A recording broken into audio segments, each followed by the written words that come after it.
இப்போது சற்று கண்களை மூடிக்கொள்ளுங்கள். போர்க்களத்தின் புழுதி முழுமையாக அடங்கிவிட்ட கைலாய மலையின் பனிபடர்ந்த ஆழமான அமைதியை சற்று கற்பனை செய்து பாருங்கள். வரலாற்றில் எவராலும் வெல்ல முடியாத ஒரு மாபெரும் போர் வீராங்கனை திடீரென தனது ஆயுதங்களை எல்லாம் கீழே வைத்துவிட்டு போருக்கு பதிலாக ஏன் ஒரு திருமணத்தை ஏற்றுக்கொண்டாள்? மீனாட்சி சுந்தரேஸ்வரர் திருக்கல்யாணம் என்பது நாம் நினைப்பது போல வெறும் ஒரு திருமணம் அல்ல. அது ஒரு பிரம்மாண்டமான பிரபஞ்ச தொழில்நுட்பம். வெற்றியிலிருந்து விழிப்புணர்வுக்கு மாறும் ஒரு மகத்தான நிகழ்வு.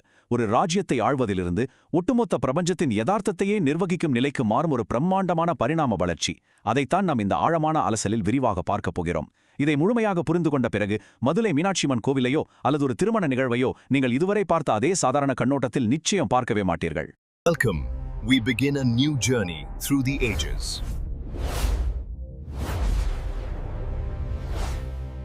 இப்போது மிக முக்கியமான ஒரு சுவாரஸ்யமான உடன்பாடு பற்றி நாம் சிந்திக்க வேண்டும்.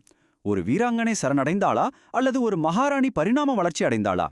எவராலும் அசைக்க முடியாத ஒரு வீராங்கனை தனது திருமணத்திற்காக தன் ஆயுதத்தை கீழே இறக்கி வைப்பது மேலோட்டமாக பார்க்கும்போது ஒரு பலவீனம் போலவோ அல்லது முரண்பாடு போலவோ நமக்கு தோன்றலாம். ஆனால் அது உண்மையிலேயே சரணடைதல் தானா? அடுத்த சில நிமிடங்களில் நாம் கைலாயத்தின் அந்த உறைபனியிலிருந்து மதுரைக்கு அவளோடு சேர்ந்தே பயணிக்கப் போகிறோம். அவளது தனிப்பட்ட அதிகாரத்திலிருந்து ஒட்டுமொத்த பிரபஞ்சத்தோடு பகிர்ந்து கொள்ளும் அதிகாரத்திற்கு அவள் எப்படி மாறினாள் என்பதை நாம் மிக தெளிவாக புரிந்து கொள்ளப் போகிறோம். கைலாயத்தின் குளிர்ந்த காற்று வீசுகிறது. அங்கே சிவபெருமான் எவ்வித சலனமுமின்றி முழுமையான அமைதியோடு நிற்கிறார். மீனாட்சியின் மூச்சுக்காற்றில் இன்னும் அந்த போரின் வேகம் குறையவில்லை. வியூகம், வேகம், அதிரடியான வெற்றி, இது மட்டுமே இதுவரை அவளுக்கு தெரிந்த மொழி.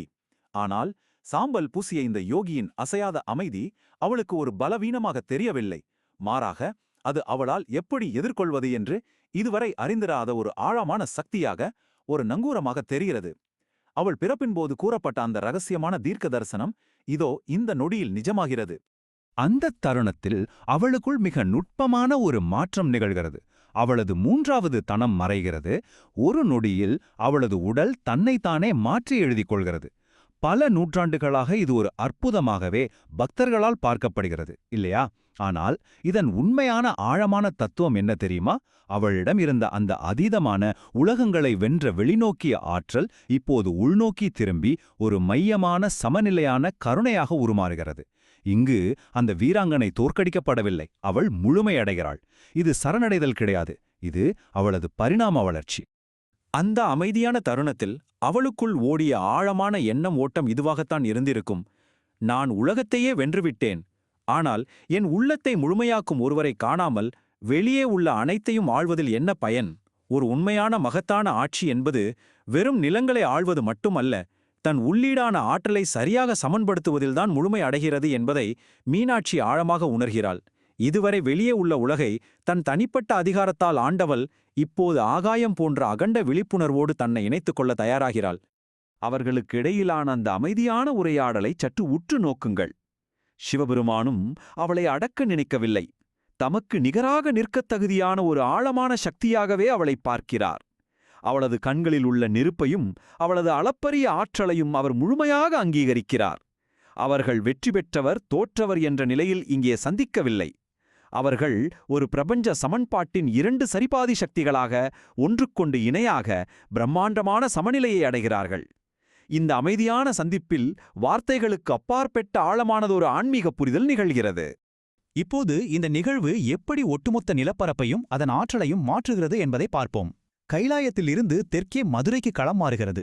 இடி மின்னல் போல செய்திகள் நாலாபுறமும் பறக்கின்றன. தேவர்களும் முனிவர்களும் தென்திசை நோக்கி தங்கள் பயணத்தை தொடங்குகின்றனர். பனிப்படர்ந்த மலைகளுக்கும் வண்ணமயமான தமிழ் நகரத்திற்கும் இடையே ஒரு சக்தி வாய்ந்த ஆன்மீக பாலம் உருவாகிறது. வடக்கும் தெற்கும் இணைகின்றன. ஒரு துறவியின் உலகமும் ஒரு மகாராணியின் உலகமும் இங்கே ஒன்றிணைகின்றன. இது வெறும் பூகோள ரீதியான பயணம் அல்ல, இது ஒட்டுமொத்த பிரபஞ்சத்தின் மாபெரும் ஆன்மீக ஒருங்கிணைப்பு.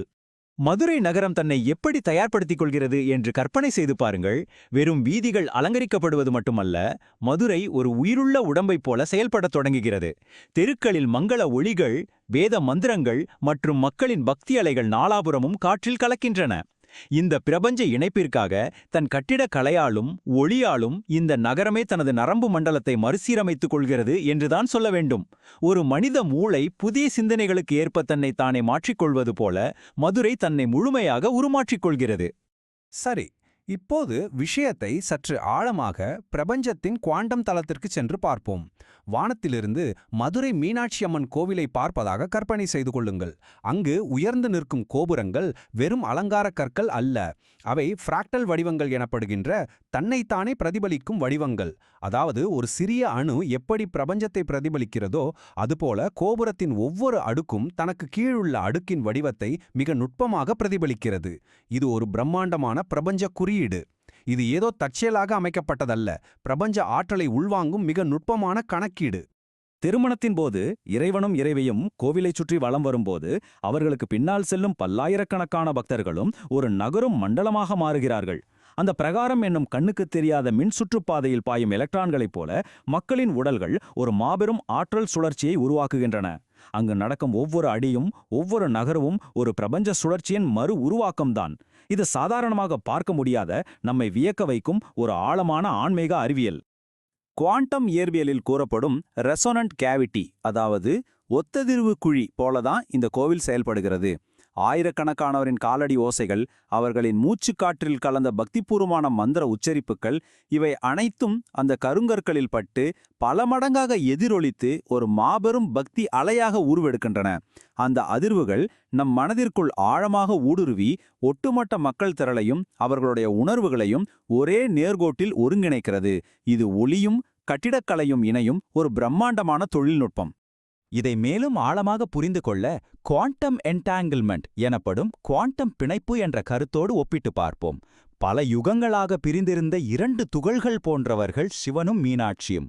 திருக்கல்யாணம் என்பது ஒன்றோடொன்று பின்னி பிணைந்த அவர்களின் இருவேறு அலைகள் இணைந்து ஒரு ஒற்றை நிஜமாக சுருங்கும் ஒரு மாபெரும் பிரபஞ்ச நிகழ்வு.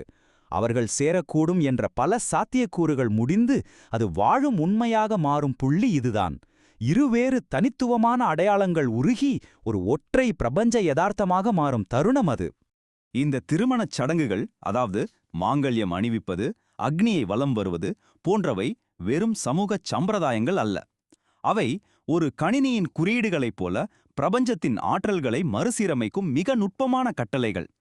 ஆண்பால் மற்றும் பெண்பால், பூமி மற்றும் ஆகாயம், துறவரம் மற்றும் அரசாட்சி ஆகியவற்றுக்கு இடையேயான உறவை ஒரு புதிய சக்தி வாய்ந்த சமநிலைக்கு கொண்டு வரும் உன்னதமான நுட்பம்தான் இந்த சடங்குகள்.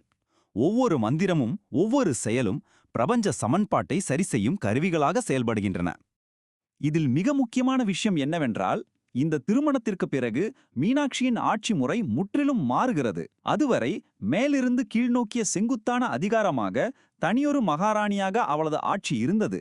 ஆனால் இப்போது சிவனும் சக்தியும் மையத்தில் இருக்க, ஆற்றல் நாலாபுறமும் பரவி மீண்டும் பக்தியாக நிலைவரும் ஒரு அற்புதமான இரட்டை தலைமை அல்லது பகிரப்பட்ட ஆட்சி அமைப்பாக இது உருமாறுகிறது. இது ஆணாதிக்கமும் அல்ல, பெண்ணாதிக்கமும் அல்ல. இது எந்தவித ஏற்றத்தாழ்வும் இல்லாத ஒரு முழுமையான பிரபஞ்ச சமநிலை. மீனாட்சி அம்மனை நித்திய மணமகள் என்று அழைப்பார்கள். இதன் தத்துவார்த்த முரண்பாடு மற்றும் அழகு என்னவென்றால், அவள் தொடர்ந்து மதுரையின் முதன்மை ஆட்சியாளராகவே இருக்கிறாள். அதே சமயம் எப்போதும் அந்த புதிய இணைப்பின் பிரகாசமான விளிம்பிலேயே அவள் நிலைநிறுத்தப்படுகிறாள். அவள் ஒரு மகாராணியாகவும் அதே நேரம் என்றென்றும் ஒரு மணமகளாகவும் இருந்து ஒவ்வொரு தலைமுறையினருக்கும் ஒரு புதிய தொடக்கத்தின் அடையாளமாக காட்சியளிக்கிறாள். ஒரு மனைவியாக மட்டும் சுருங்கிவிடாமல் அவளது அதிகாரம் மேலும் விரிவடைகிறது. இப்போது அந்த திருமண மண்டபத்தின் உச்சகட்ட உணர்வுகளை சற்று கற்பனை செய்து பாருங்கள். எங்கும் ஒளிரும் நெய்விளக்குகள், காற்றில் சற்றே கனமாக பரவியிருக்கும் மல்லிகை மற்றும் மங்களப் பொருட்களின் நறுமணம். 1000 போர்களைக் கண்ட அந்த மகாராணியின் முகத்தில் இப்போது மெல்லிய அமைதி ததும்பும் புன்னகை. தனது தலையிலுள்ள சடைமுடியை பூக்களால் அலங்கரித்துக் கொண்டு அவளருகே அமைதியாக நிற்கும் சுந்தரேஸ்வரர். அங்கு கூடியிருக்கும் பல்லாயிரக்கணக்கான மக்கள் அந்த ஒரு பிரம்மாண்ட வினாடிக்காக மூச்சை பிடித்து காத்து கொண்டிருக்கிறார்கள். திருமால் மீனாட்சியின் சகோதரனாக வந்து அவளை தாரை வார்த்து கொடுக்கும் இந்த தருணம் மிகவும் ஆழமானது. தேவாதி தேவர்களும் இதனை முழு மனதோடு ஏற்றுக்கொள்கிறார்கள். இது பிரபஞ்சம் எடுத்த ஒரு உறுதியான முடிவின் அடையாளம். இனி இவர்கள் இருவரும் இணைந்துதான் இந்த உலகை ஆளப்போகிறார்கள் என்பதை ஒட்டுமொத்த பிரபஞ்சமும் அதிகாரப்பூர்வமாக அறிவிக்கும் ஒரு மகத்தான தருணம் இது. இந்த திருமணத்திற்கு ஒட்டுமொத்த ஆகாயமும் பஞ்சபூதங்களும் சாட்சியாக நிற்கின்றன. அந்த புவிதமான மாங்கல்யத்தை சிவபெருமான் அணிவிக்கும் அந்த தருணத்தில் காலம் சற்று உறைந்து நிற்பது போல தோன்றும். ஒரு காலத்தில் வாள் ஏந்திய அந்த வீராங்கனை இப்போது தன் தலையை குனிந்து அதை மனப்பூர்வமாக ஏற்றுக்கொள்கிறாள். இது அடிமைத்தனமல்ல, இது தூய நம்பிக்கை. அழிக்கும் கடவுளான சிவன் இப்போது காக்கும் கடவுளாக ஒரு முடிச்சை இடுகிறார். நான் ஆள்கிறேன் என்ற நிலை மாறி நாம் இணைந்து காப்போம் என்ற ஒரு புதிய பரிமாணம் அங்கே பிறக்கிறது. இது அதிகாரத்தின் மாற்றமல்ல, அரவணைப்பின் உச்சம். இதன் தத்துவவார்த்தமான மையக் கருத்து இதுதான். உண்மையான பலம் என்பது எப்போதுமே தனித்து நிற்பதில் இல்லை.